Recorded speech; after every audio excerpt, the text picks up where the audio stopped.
더 무서운 것은 중국 경제에 미치는 영향입니다. 우한 폐렴으로 중국의 세계의 공장 지위가 흔들리고 있습니다. 이러다가 정말 멈춰버릴 것 같은 지경으로 치닫는 것 아닌가 하는 생각도 드는데요.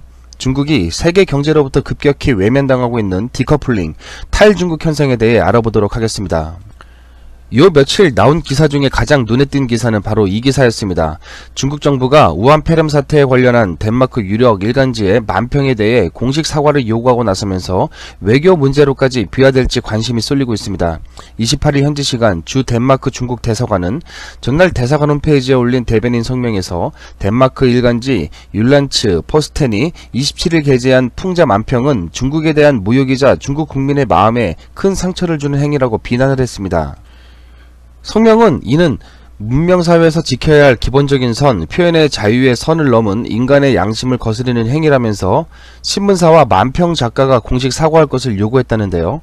중국이 문제를 삼은 율란츠 포스텐의 만평은 중국 국기를 그린 것으로 오성 홍기에 있는 별 5개가 우한 폐렴의 모양으로 표현되어 있습니다. 그렇지만 덴마크 율란츠 포스텐은 사과할 마음은 전혀 없는 것 같습니다. 이 신문사의 편집장은 중국의 상황을 조롱할 의도는 없었다고 하면서도 사과는 거부했다고 합니다. 여기에 더해 프레덱센 덴마크 총리도 사실상 중국 대사관의 요구를 묵살하고 비판했습니다. 그는 사회민주당 회의에서 덴마크에는 표현의 자유뿐 아니라 풍자화에 대한 강한 전통이 있고 이는 앞으로도 지속될 것이라고 말했다는 겁니다. 그러면서 덴마크 정부의 입장에서 말할 수 있는 것은 덴마크에는 자유롭게 표현하고 그릴 자유가 있다는 것 뿐이라고 덧붙였습니다. 중국은 사회주의 독재 국가라서 자기네들은 툭하면 언론 검열, 언론 통제를 하는 게 당연하게 여기고 있기 때문에 이런 상대국의 언론을 통제해달라는 어처구니 없는 요구를 하고 있는 것인데요. 요즘 우리나라도 툭하면 가짜뉴스를 처벌하는 법안을 만들겠다는 청와대와 민주당의 발언을 보면 중국식 사회주의 독재 국가를 만들겠다는 발상을 하고 있는 것 아닌가 하는 씁쓸한 생각이 듭니다. 최근 한 유튜버가 동대구역에서 우한 폐렴 환자를 추격하는 것을 흉내낸 영상을 만들었다가 경찰서에 끌려갔다가 풀려난 사건이 있었는데요. 논란의 여지가 있긴 하지만 풍자를 풍자로 받아들이고 표현의 자유를 널리 보장하는 덴마크와는 달리 경찰에 연행됐다는 보도를 보면서 중국식 사회주의 독재에 닮아가면서 표현의 자유를 제한하고 언론 검열을 하는 공안국가의 모습에 우리나라가 더 가까워지고 있는 것 같은 씁쓸한 감을 지울 수가 없었습니다. 그런데 덴마크 한 언론사의 이러한 풍자는 중국의 이미지에 엄청난 타격을 줄 것이 분명하다는 점이고 이 그림은 이제 전세계로 퍼져나가 버렸다는 점이 중요합니다. 중국 하면 떠오르는 이미지가 되고 말 테니 중국이라는 브랜드와 마케팅에 얼마나 큰 타격을 주겠습니까? 그나저나 우한 폐렴은 이제 걷잡을 수 없을 정도로 확산되고 있는 것 같습니다. 이제 확진자가 8,000명을 넘어서면서 매우 빠르게 증가하고 있는 추세를 보이면서 본격적인 유행기에 접어든 것이 아니냐는 우려가 현실화되고 있습니다. 사망자도 171명으로 계속 증가하고 있는데요. 이러다가 정말 재앙적인 수준의 전염병 사태로 접어드는 것 아닌가 하는 근심을 하게 됩니다. 정말 심각합니다. 이런 심각성에 가장 큰 피해를 입게 되는 것은 당연히 중국이 될 수밖에 없습니다. 원래 중국의 춘절 연휴는 공식적으로는 24일부터 30일까지입니다. 그런데 리커창 중국 총리가 돌연 휴일을 다음 달 2일까지 늘리고 3일에 출근하는 것으로 바꿨고 일부 지방정부는 10일로 출근을 미루기로 했습니다. 학교는 더합니다. 개강일이 2월 초인 초중고 2월 할 수 있는 대학 모두 수업을 언제 재개할지 기약조차 없습니다. 중국의 춘절 이동객 수도 작년보다 30%나 감소했습니다. 당연히 우한 폐렴 때문인데요. 이 자체만으로도 중국 경제에 상당한 부담과 타격이 예상되고 있는데 여기에 더해 더 큰 경제적 타격이 예고되고 있습니다. 이미 중국은 미국과 장기간 무역전쟁을 치르면서 수출은 큰 타격을 입었는데 수출이 막히면 내수라도 잘 돌아가야 하는데 우한 폐렴 사태로 내수 소비가 심각한 타격을 입고 있는 것입니다.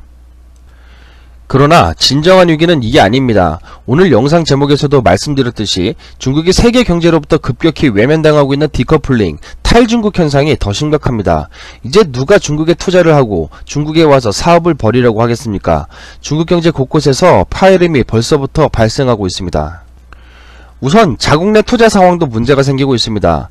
진원지인 우한에 소재한 중국 반도체 굴기를 상징하는 낸드 플래시 생산업체인 YMTC가 중국 최대 메모리 반도체 공장을 가동하는 것에 영향을 줄 수 있는 상황으로 번지고 있는 것입니다.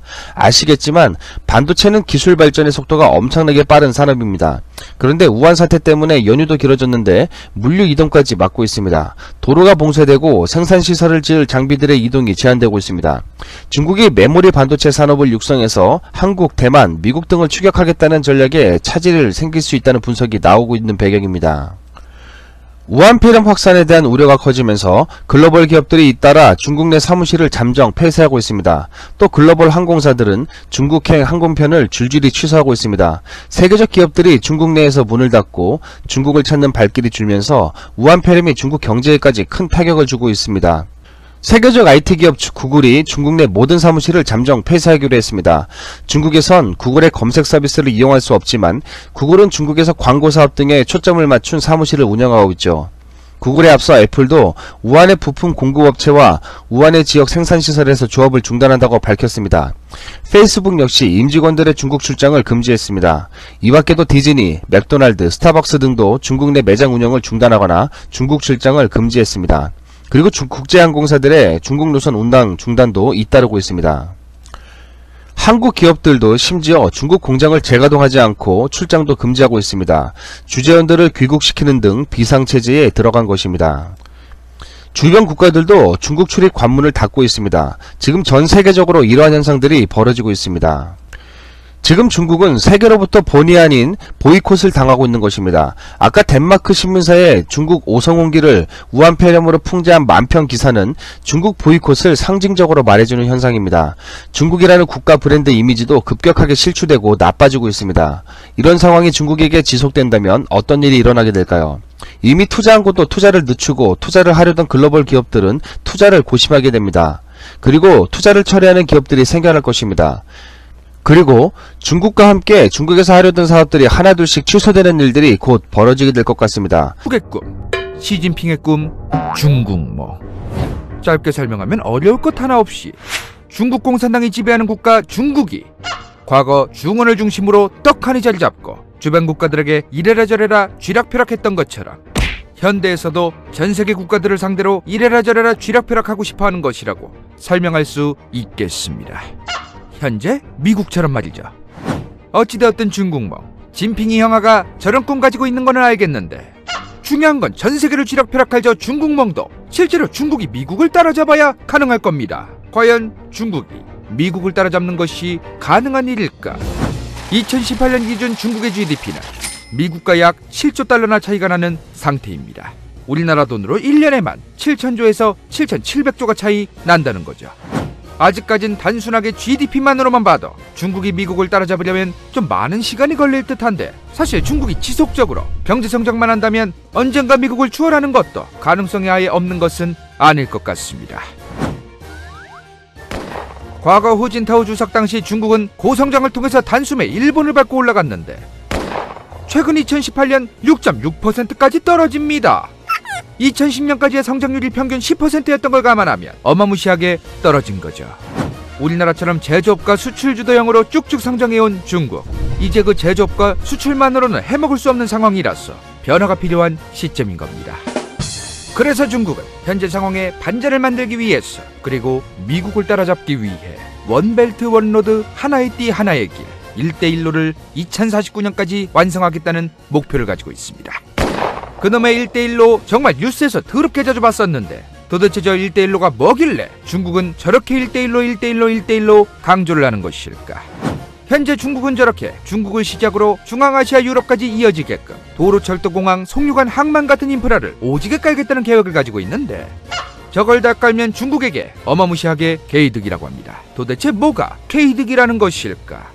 상식적으로 대용량으로 물건 옮기는 저런 화물선보다 화물의 양은 적겠지만 기차로 화물을 이동시키면 배보다 훨씬 빠르게 이동시킬 수 있습니다. 최소한 배보다는 기차를 이용하면 우리가 외제차 사서 AS 센터 갔을 때 물량 안 들어왔다며 한 달 기다리라는 소리는 배로 물건을 이동시킬 때보다는 덜 듣게 되겠죠.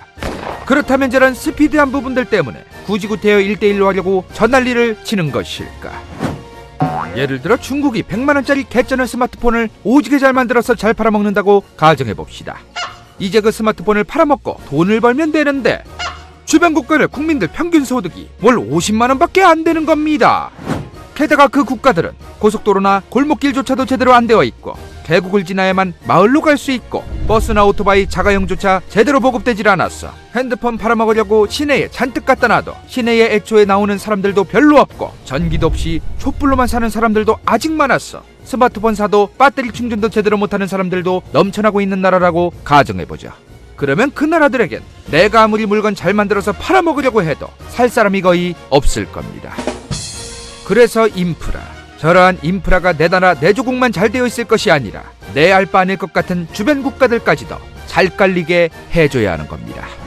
중국의 1대1로는 중국인 물건 팔아먹는 것은 둘째치고, 주변 국가의 철도도로 인프라도 깔아주고 발전시켜주면서 동시에 그 철도도로와 같은 인프라들을 웬만하면 중국 기업들이 깔게 했어. 중국 기업이 돈을 우선적으로 벌게 해주면서 동시에 그 철도도로 깔린 국가들에게 니들 발전시켜준 국가가 이 중국이라는 것을 강력하게 어필하면서 그 국가들이 중국에게 계속해서 도와주세요 형아 말 잘 들을게요 하게 만드는 관계를 형성하는 것.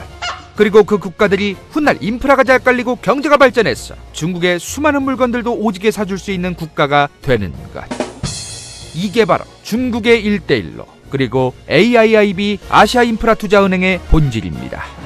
만약 중국의 계획대로 저 1대1로가 정말 실현된다면 앞으로 수많은 국가들은 저 중국이 만든 1대1로 루트를 통해서 많은 물건을 팔아먹기 위해 중국에게 머가리를 숙이거나 중국과의 관계가 가까워지기 위해 노력해야 할 것으로 예상됩니다.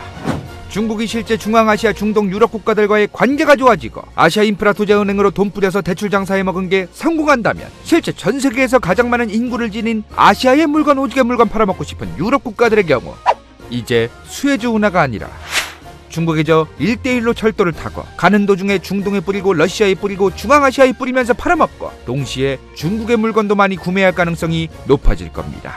물론 중국의 1대1로 계획이 성공한다면 말이죠.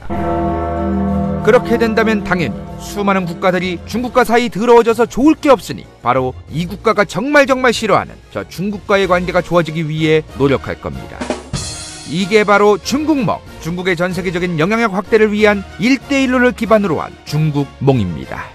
그래서 과거 미국 돈을 중심으로 만든 월드뱅크가 당시 못 살던 국가들에게 돈 꺼주고 돈 주면서 인프라 깔아주고 이후 영향력을 행사했듯 중국도 AIIB를 이용해서 수많은 제3세계 국가들, 개발도상국 국가들에게 인프라 깔아주고 대출 끼워주면서 영향력을 행사하고 싶어합니다. 잘 사는 국가가 저기에 대출받고 영향력 받을 일은 거의 없으니 못 사는 국가들 위주로 자기 편 만든다고 생각하시면 될 것 같습니다.